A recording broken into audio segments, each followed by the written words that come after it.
This is Land of Havilah, 1 Chronicles 8, a genealogy of the tribe of Benjamin. Verse 1.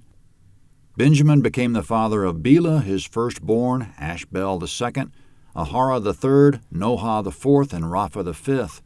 Bela had sons, Adar, Gera, Abihud, Abishua, Naaman, Ahoa, Gera, Shephupan, and Huram. Comment: verses 1 through 5 make a good case study of what's going on with these genealogies in general. When we compare verses 1 to 5 with Benjamin's other genealogies, in Genesis 46, Numbers 26, 1 Samuel 31, and 1 Chronicles 7 and 9, we find the following. 1. Spelling of names can be different from book to book and even from chapter to chapter of the same book. Some of the variant spellings are close, others are so much different that we can't tell if they're the same person or not. 2. In a listing of sons, the names in the list could be a mixture of sons, grandsons, great-grandsons, or beyond. In other words, sons could mean any descendant, not just a first-generation descendant. 3. The listings of names are oftentimes incomplete. If someone asks us the names of our children, we wouldn't think of leaving anyone out, but that's not the idea here. Even when there's a total number of sons given at the end of the list, that's no implication that the list is complete. 4. Some names pop up without being connected to the rest of the genealogy.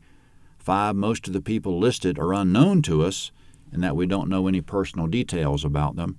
6. As to when the individual lived, sometimes we know, sometimes we don't. Sometimes they only have a ballpark, sometimes not at all. 7. Some of the lines of descent are very short and some very long. If the list spans a large number of generations, there's usually at least one well-known person somewhere on the list.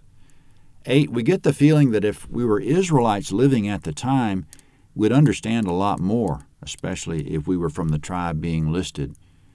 9. Some of the sons became known as heads of houses, heads of families, or namesakes of towns, such that the people living in certain towns would recognize the name to be one of their distant ancestors. It's difficult in many cases to know which names are persons or towns, families, or some combination of those. 10. When the text provides a little historical information about someone on the list, it's so little information that we don't get a full sense of what's going on. Such is the case coming up. Verse 6. These are the sons of Ehud. These are the heads of the fathers' households of the inhabitants of Geba, who were carried captive to Manahath. Naaman, Ahijah, and Gera, who carried them captive, and he became the father of Uzzah and Ahihud. Comment: in verse 6, Ehud the Benjamite's probably the same Ehud, hero of Judges chapter 3. It reads as if there might have been a feud among the clans of Benjamin, and some of them who lived in Geba came out on the short end. They were forcibly relocated to Manahath, location unknown. Why were they forced out? Possibly because they were descended from Ehud, felt like big shots, tried to take control, but it didn't go over very well. Coming up, it's unclear whether the next verses are a continuation of the same situation or an account of something different. Verse 8. Shaharaim became the father of children in the field of Moab after he had sent them away. Hushim and Baara were his wives. Comment: was Shaharaim one of the exiled Benjamites?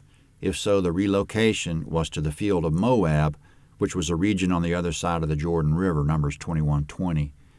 Now speaking of Shaharaim and the family he begat there in exile, verse 9.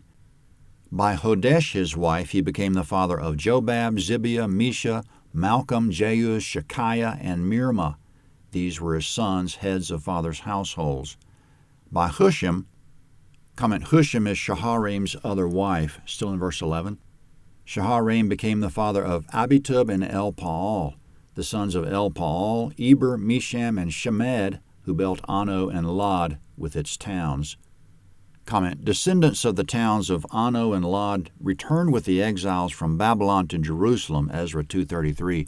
So the point of the last few verses may be to elucidate their heritage a little bit, linking them to the famous Ehud of the book of Judges. Now other sons of Elpaal, son of Shaharaim, verse 13, and Beriah and Shema, who are heads of fathers' households of the inhabitants of Ajalon, who put to flight the inhabitants of Gath. Comment: some of Beriah's and Shema's descendants inhabited Ajalon, which was a town on the Philistine border. At some point, the Ajalonites had a victory over the nearby Philistines in Gath. Now coming other descendants of Benjamin. They might all be down the line from Ehud. It's hard to tell. Verse 14. And Ahio, Shashak, Jeremoth, Zebediah, Arad, Eder, Michael, Ispa, Johah, the sons of Beriah, Zebediah, Meshullam, Hizki, Heber, Ishmerai, Isliah, Jobab, the sons of Elpaal, Jacob, Zikri, Zabdi, Elini, Zelethai, Eliel, Adaiah, Boreah, Shemrath, the sons of Shimei, Ishpan, Eber, Eliel, Abdon, Zikri, Hanan, Hananiah, Elam, Anthothijah, Ifdaiah, Penuel, the sons of Shashak, Shamsherai, Shehariah, Athaliah, Chaarishiah, Elijah, Zikri, and the sons of Jeroam. These were the heads of fathers' households throughout their generations, chief men. These lived in Jerusalem. Comment: Jerusalem was in the borders of Benjamin, but Benjamin didn't occupy it for a long time because they weren't able to drive out the Canaanites. Finally, David conquered the city, so by verse 28, with Benjamites living in Jerusalem, we're up to the time of David or past it. Coming up, the name Gibeon pops up without any genealogical connections, except that he is in a passage surrounded by Benjamites, so he must be one.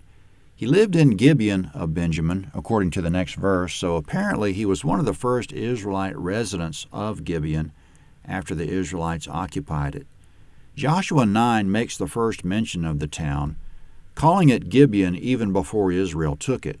No doubt since the passage was written for Israelite consumption, Israel ignored whatever name the Canaanites ever called it.